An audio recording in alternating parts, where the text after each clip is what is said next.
she whispered. "It's so big, but I accept it." The cowboy claimed the Apache woman Wild West story. The morning air was cool, but he knew it would not stay that way for long. This land always changed its face quickly. One moment it was calm, the next it could turn cruel. Elias had learned that lesson years ago, and it had shaped the way he lived, spoke, and trusted. He was a cowboy by trade, but more than that, he was a man who kept moving because stopping meant remembering too much. His horse walked slowly, careful with each step, as if it also sensed that this land carried stories older than any fence or trail. Elias scanned the horizon, not looking for beauty, but for signs of danger. He had learned to do that the hard way. The cattle behind him moved in a loose line, guided by two younger men riding far back. Elias was leading this drive, hired to bring the herd across territory that many avoided. Some called it Apache land. Others called it no man's land. Elias knew better. It belonged to people who had lived here long before men like him ever showed up with maps and claims. As the sun climbed higher, the heat pressed down. Dust clung to his boots and clothes. His throat felt dry, but he rationed his water. Out here, wasting even a little could mean trouble later. He had lost friends to mistakes like that. Elias was not a loud man. He did not boast or laugh much. His face looked older than his years, marked by sun and silence. People who met him often said he seemed distant, but that distance was what kept him alive. He trusted actions more than words. He slowed his horse near a narrow pass between rocks. Something felt wrong. The wind shifted and the land went quiet in a way that made his chest tighten. Elias rested his hand near his rifle, not eager to use it, but ready if he had to. That was when he saw her. She stood near the rocks, not hiding, not advancing. Just standing, watching. She did not look surprised to see him. That alone told him she had known he was coming long before he saw her. She was Apache, that much was clear from her clothing and posture. But there was nothing threatening in the way she held herself. There was strength, yes, but also calm. Elias did not move at first. He knew sudden actions could turn a quiet moment into a deadly one. He tipped his hat slightly, not as a greeting but as a sign of respect. He waited. The woman studied him closely. Her eyes were sharp, missing nothing. She looked past him at the cattle, then back at his face. Finally, she spoke in English, slow but clear. "You walk heavy on this land," she said. Her words were not angry. They were honest. Elias swallowed and answered just as carefully. "Didn't mean to," he said. "Just passing through." She almost smiled, but not quite. Many say that. Her name was Nelani, though Elias would not learn it until later. In that moment, she was simply a reminder of everything he tried not to think about. The people who paid him to drive cattle rarely spoke of those who lived on this land. They talked about roots and profit, not lives. "I won't stay long," Elias said. "We'll move on before night." Nelani stepped closer, still keeping a safe distance. "Night is not the danger," she replied. "What follows you is." Elias frowned. He glanced back toward the trail they had taken. He trusted her words more than he wanted to admit. "What do you mean?" She turned her head slightly, listening to something he could not hear. "Soldiers," she said quietly, "and men who do not listen." That tightened something in his chest. He had crossed paths with both kinds before, and neither brought peace. "They after you?" he asked. She met his gaze again. "They are after land," she said. "We are just in the way." There was no bitterness in her voice, only a tired truth. Elias felt the weight of it settle on him. He had been part of that weight, even if he never carried a rifle for the army. Behind him, one of the younger cowboys called out, uneasy. Elias raised a hand to quiet him. He did not want fear to speak before understanding. Nelani noticed the movement and took a step back. "Your people are nervous," she said. "So are yours, I imagine," Elias replied. She nodded once. "Yes." For a long moment neither spoke. The wind moved dust across the ground between them. Elias felt like he was standing at the edge of something much larger than a cattle drive. This land, this meeting, carried more than one story, and he was now part of it whether he liked it or not. Finally, Nalini spoke again. "You should not camp near the river tonight." "That's our water," Elias said. "Only place for miles." She shook her head. "Then you must choose which danger you face." Elias studied her face, trying to read what she was not saying. "You telling me this to help," he asked, "or to warn me away?" Her eyes did not leave his. "Both," she answered. That honesty surprised him. Most people he met wanted something. She wanted balance or at least less harm. He respected that. "All right," Elias said slowly. "If we don't camp there, where do we go?" Nalini hesitated just for a second. It was enough for Elias to notice. Trust did not come easy on either side. Finally, she pointed toward the hills. "There is a dry valley," she said. "Hard ground, no water, but safer." "Safer how?" She looked at the sky. "Fewer eyes." Elias nodded. He turned and signaled to his men to move the herd toward the hills. They looked confused but followed his lead. He had earned their trust over time, and they did not question him now. When he turned back, Nalini was still there. "You didn't have to listen," she said. "I've learned too," Elias replied. "Usually keeps me breathing." She studied him again, deeper this time. "You are not like the others." He gave a small, tired smile. "That depends who you ask." As the cattle moved away, Nalini walked alongside him for a short distance. They did not speak much. Sometimes silence was the safest language, but Elias felt the weight of her presence. It was steady, grounding, and heavy in a way that had nothing to do with fear. At the edge of the valley, she stopped. "This is as far as I go," she said. Elias nodded. "I appreciate the warning." She looked out over the land, wide and unforgiving. "This land is big," she said softly. "Too big for lies." The words stayed with him. He watched as she turned and disappeared into the rocks, moving as if she belonged to the land itself. That night, as Elias sat by a small fire, he thought about what she had said, about the soldiers, the land, and the choices that came with moving forward. He realized that passing through was not as simple as he once believed. Every step carried weight. Every path crossed someone else's life. As the stars filled the sky, Elias understood that this journey was no longer just about cattle or money. Something larger had opened before him, something heavy and uncertain. And whether he wanted it or not, he had already stepped into it. The next morning came quietly, but Elias did not sleep well. He woke before the sky changed color, his mind already moving faster than the day itself. The dry valley was colder than he expected, and the ground beneath him felt hard and unwelcoming. Still, it had been safe. No sudden noises, no strangers, no trouble during the night. For that he was grateful. The cattle were restless but unharmed. The younger men stretched and complained about the lack of water, but Elias reminded them that staying alive mattered more than comfort. They trusted his judgment, even if they did not understand it fully. He had not told them about the woman or her warning. Not yet. Some things needed time to settle before being spoken aloud. As the sun rose, Elias studied the land again. He now saw it differently. Where he once saw only distance and dust, he now sensed boundaries that did not show on any map. He felt watched, not in a threatening way, but in a careful one. This land had people who listened to it, and he was beginning to understand how small he was within it. They moved slowly through the valley, careful not to raise too much dust. Elias kept his eyes open, not just for danger but for signs. Broken branches, disturbed ground, changes in the wind. These were things Nalini had likely learned as a child. He respected that knowledge. It came from living with the land, not trying to own it. By midday, the heat returned in full force.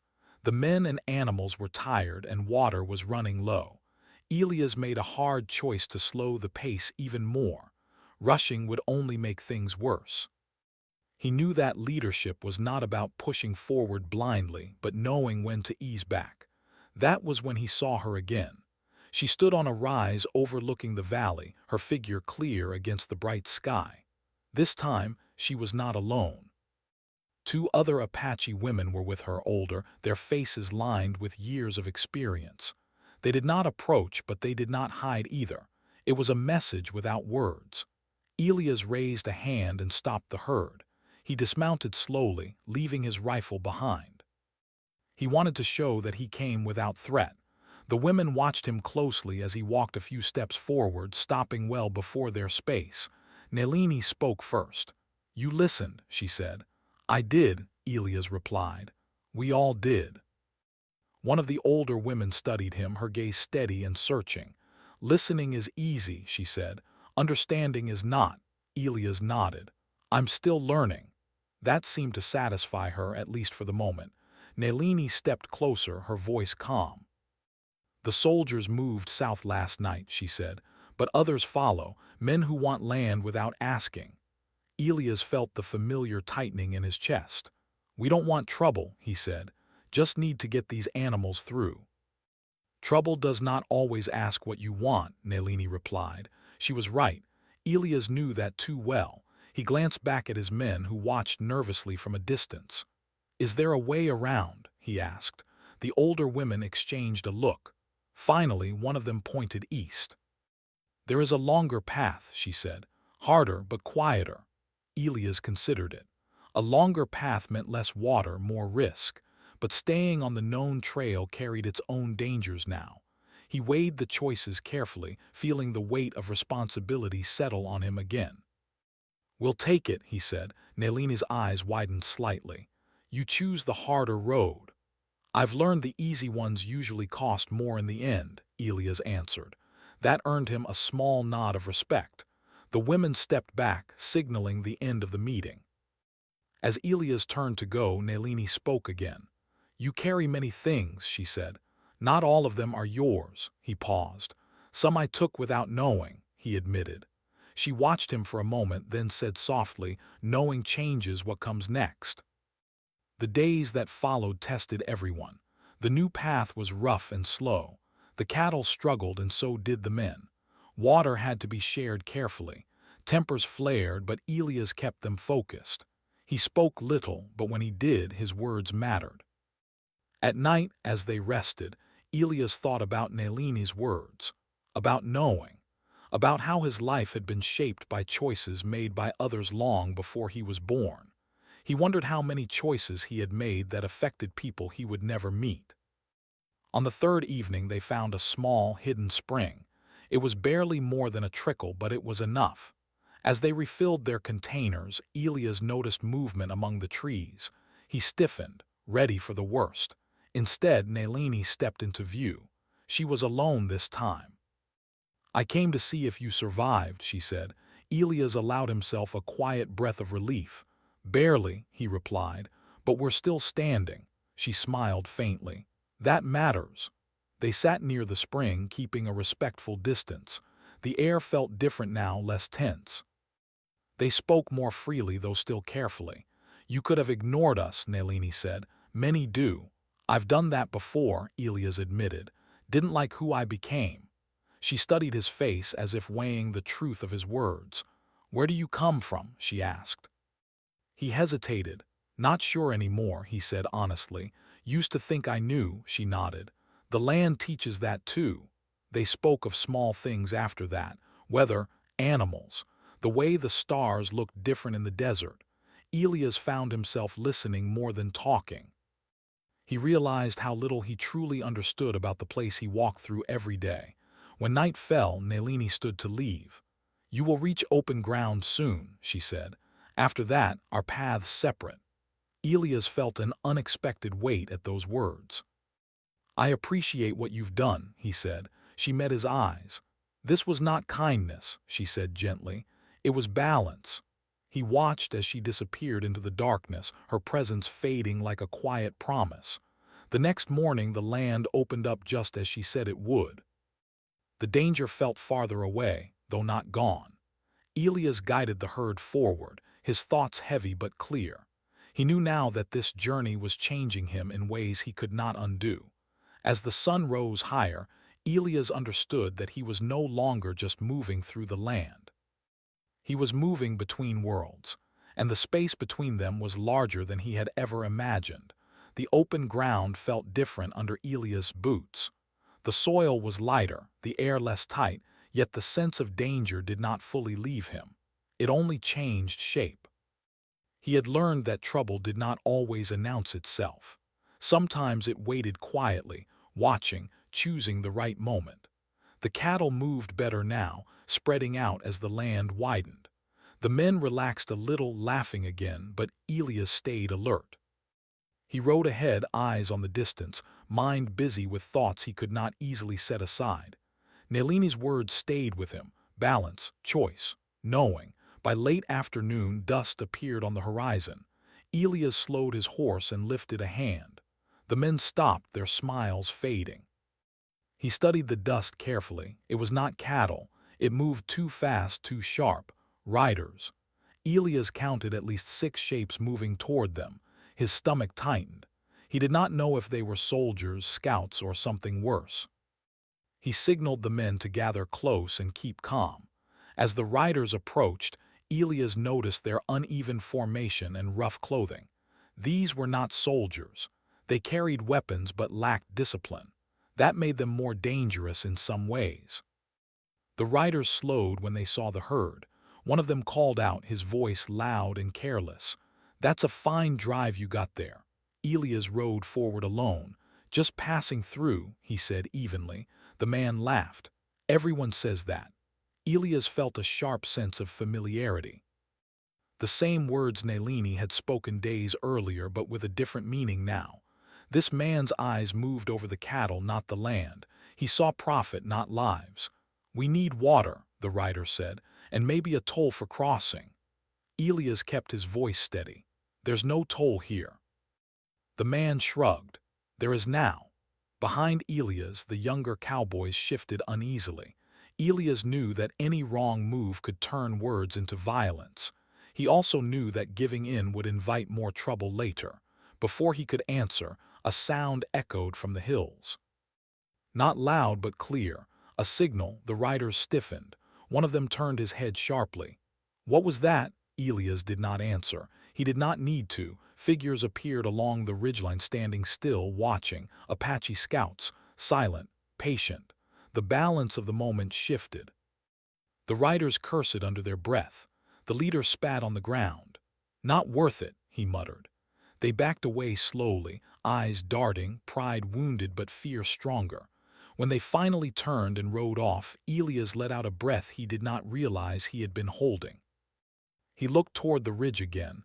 Nalini stood there, unmistakable even at a distance. She raised a hand once. Then she was gone. The men behind Elias stared in disbelief. One of them spoke. "They just saved us." Elias nodded. "Yes." Another man frowned.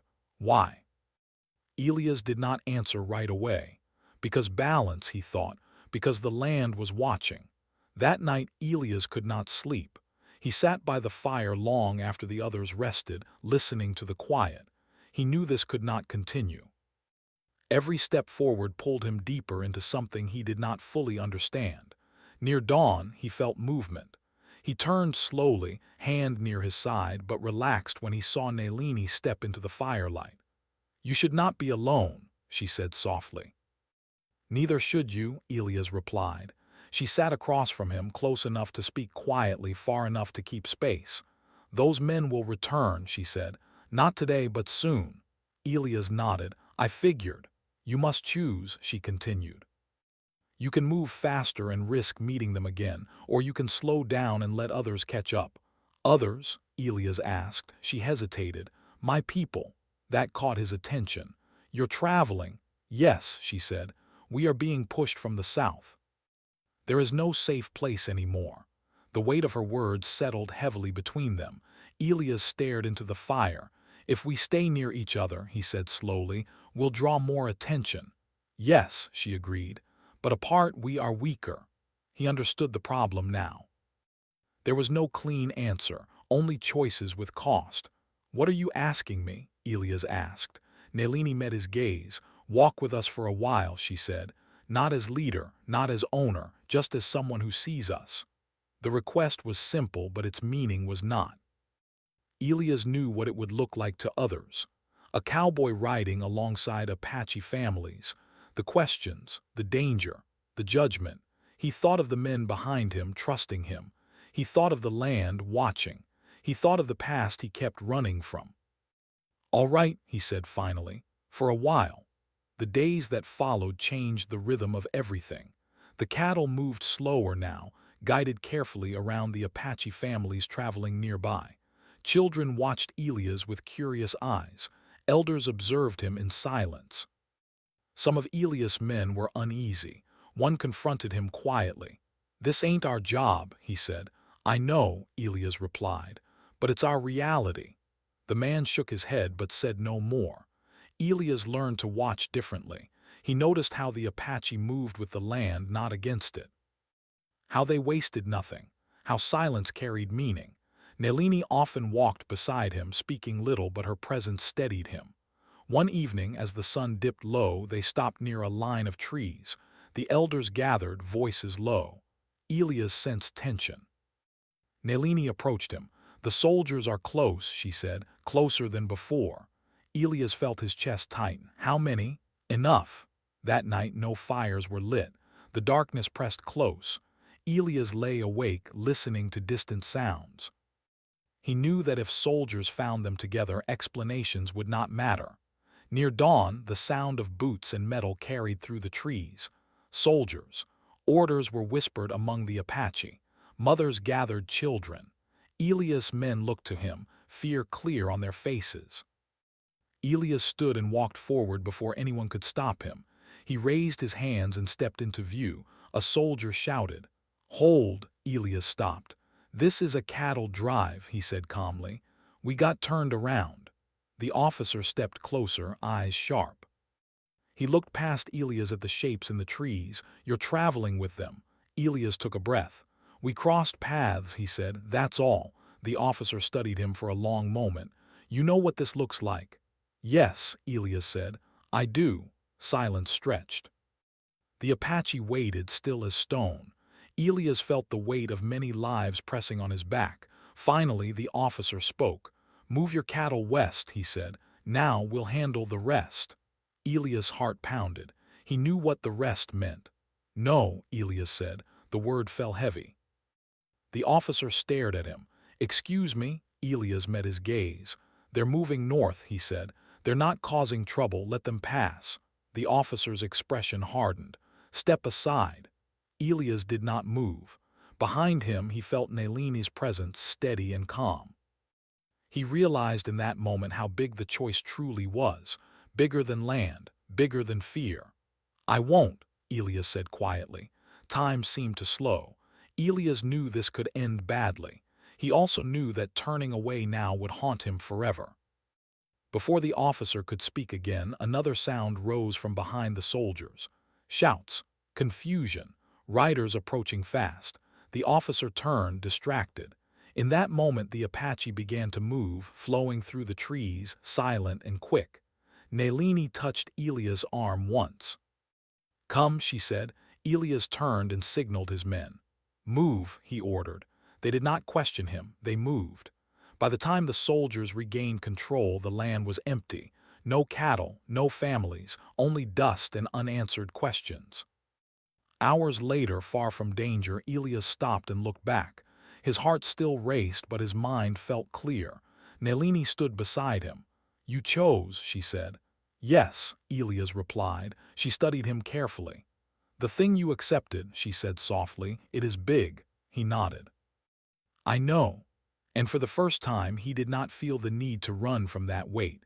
The land grew quieter after they escaped the soldiers, but the silence was not peaceful. It felt careful, like the world itself was holding its breath. Elias guided the cattle farther west, away from known trails. The Apache families moved nearby, never too close, never too far. It was an understanding without spoken rules. The men with Elias were shaken. They had never stood between soldiers and people like that before.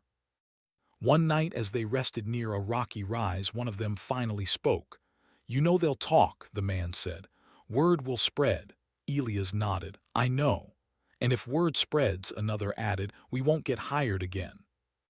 Elias looked at the fire, watching the small flames struggle against the night air. Then we won't, he said calmly. That answer ended the talk, not because the men agreed, but because they saw there was no changing his mind. Leadership, Elias had learned, sometimes meant carrying the blame alone. The next days were slow and careful.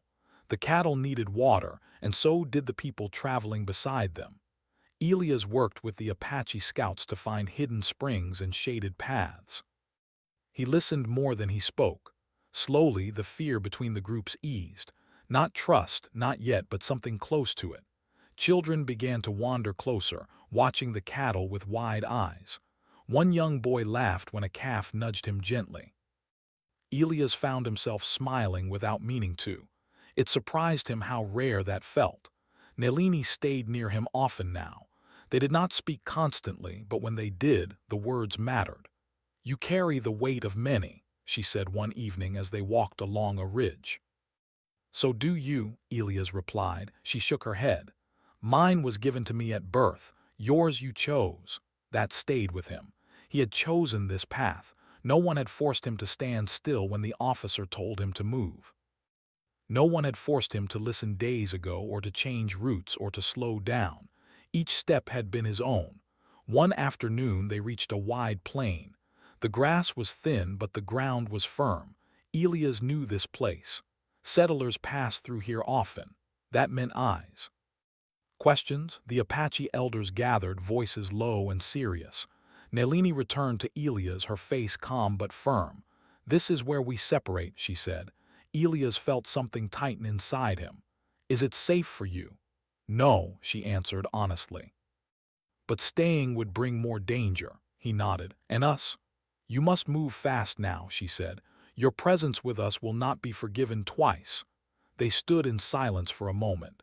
The air felt heavy, like the land itself was listening again. You won't be forgotten, Elias said quietly. Nelini looked at him, her eyes steady. Being remembered is not always a gift, she said, but being seen is. She stepped back, then paused. You did not claim us, she said. You stood with us, that matters. Elias watched as the Apache families turned north, blending into the land with a grace he knew he would never fully understand. When they were gone, the plain felt empty in a way that surprised him. The cattle drive continued, but it felt different now. The men moved with less complaint, more awareness. They had seen something that changed them, even if they did not yet have words for it. Days later, they reached a small settlement. Wooden buildings, tired faces, and questions waiting at every corner. People stared at the cattle, then at Elias. You look rough, one man said. Heard there was trouble out east. Elias shrugged. There's always trouble somewhere. Rumors moved faster than cattle. Elias heard them in whispers, a cowboy who walked with Apache. A man who defied soldiers. Some stories grew larger with each telling. Others twisted the truth into something unrecognizable. Offers for work stopped coming.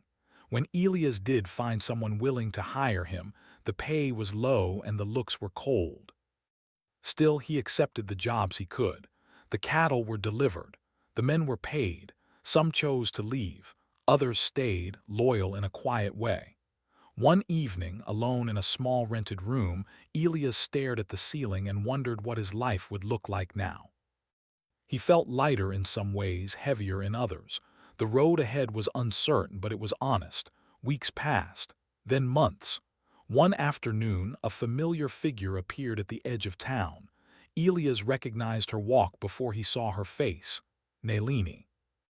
She looked thinner, older somehow, but her eyes were the same, sharp, alive. Elias stepped outside, heart racing. I didn't think I'd see you again, he said. Neither did I, she replied. They walked together toward the edge of town, keeping space between them. The North was not kind, she said, but we endured, he nodded. I'm glad. She studied the town, and you? I stayed, he said. Didn't feel right to keep running. She looked at him closely. Many blame you now. I know. Does it trouble you? Elias thought for a moment. Some days, he admitted, but not enough to wish it undone. That seemed to please her. Then you understand. They spoke of changes, of land shrinking, of choices narrowing. The world was closing in and both of them felt it. I cannot stay, Nalini said eventually. But I came to warn you. About what? Men with papers, she said. They will come. They will offer protection in exchange for obedience. Elias sighed. I've seen that before. They will say you must choose sides, she continued. They will say standing between is not allowed. Elias looked out at the horizon.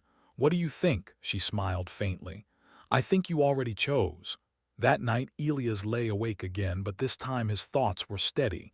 He knew what was coming: pressure, loss. More hard choices. Days later the men with papers arrived. They spoke politely. They smiled. They made promises. You're a respected man, one of them said. You could do well with us. Elias shook his head. I won't help push people aside. The smiles faded. Then you'll stand alone. Maybe, Elias replied, but I won't stand wrong. The consequences came slowly. Work disappeared. Friends stopped visiting. The town grew colder. One morning, Elias packed his things. He sold what little he had and saddled his horse. As he rode out, he did not look back. The land opened before him again, wide and uncertain. He felt the weight of it, heavy and real. It was big, bigger than comfort, bigger than safety. But he accepted it, not because it was easy, not because it was praised, but because it was true. And as Elias rode forward, the land watched, silent and patient as it always had. The road ahead was long, and Elias knew it would not offer him comfort. The land stretched wide, open and honest, just as it had always been. As his horse moved forward at a steady pace, Elias felt the weight of everything he had chosen settle quietly inside him. It was not regret. It was responsibility. Days passed as he traveled alone. The silence no longer frightened him. He had learned that being alone did not mean being empty. Each sunrise reminded him that the world continued, whether he was praised or forgotten. He slept under the stars, ate what he could find, and listened to the land the way Nalini once taught him, without forcing answers from it. Sometimes he passed through small settlements. Sometimes he avoided them. People recognized him now and then. Some turned away. Some stared. A few nodded with quiet respect. Elias accepted it all without protest. He had stopped measuring his life by how others saw him. One evening, near a shallow stream, Elias noticed signs that others had passed through recently. Tracks, ash from a small fire. He studied them carefully. Families, not soldiers, not trouble. He waited. At dawn, figures appeared between the trees, Apache families, tired, cautious, but alive. Nalini stepped forward. You always choose the hard road, she said. Elias smiled slightly. Seems to suit me. The reunion was quiet, without celebration. They had both learned that survival did not need noise. Nalini told him the truth without softening it. Some had been lost. Others were scattered, but some remained, holding on where they could. And you? She asked. What remains of you? Elias thought about it. Enough, he said. They traveled together again, not as before, but differently. There was no illusion now, no hope of safety through compromise, only careful movement and shared watchfulness. Years passed this way, slowly, honestly. Elias no longer led cattle. He helped guide families through difficult paths. He repaired tools. He learned which plants healed and which ones warned. He listened to elders and watched children grow stronger. He was not a hero. He did not pretend to belong, but he stayed. Some nights he wondered how history would remember this time. Then he realized it would not. Most lives like theirs slipped through records unnoticed, and he found peace in that. One winter, Elias grew sick. The cold settled deep in his bones. He tried to hide it, but Nalini noticed. You cannot outride time, she told him gently. I wasn't trying to, he said, just wanted to finish well. They made camp near a sheltered valley. The land was quiet, wrapped in white and gray. Elias rested more now, watching others work. He felt no bitterness, only a deep calm. One evening, as the sun faded, Nalini sat beside him. "The young ones will remember you," she said. "That's enough," Elias replied. She nodded. "You accepted something bigger than yourself." He smiled weakly. Didn't feel brave, just felt right. When spring came, Elias did not rise with it. They buried him on a hill where the land stretched wide in every direction. No marker, no name carved in stone, just earth, sky, and memory. Years later, stories were told in fragments, about a quiet cowboy who listened, about a man who stood where standing was costly, about choices that did not bring reward, only meaning. The land kept those stories, and that was enough.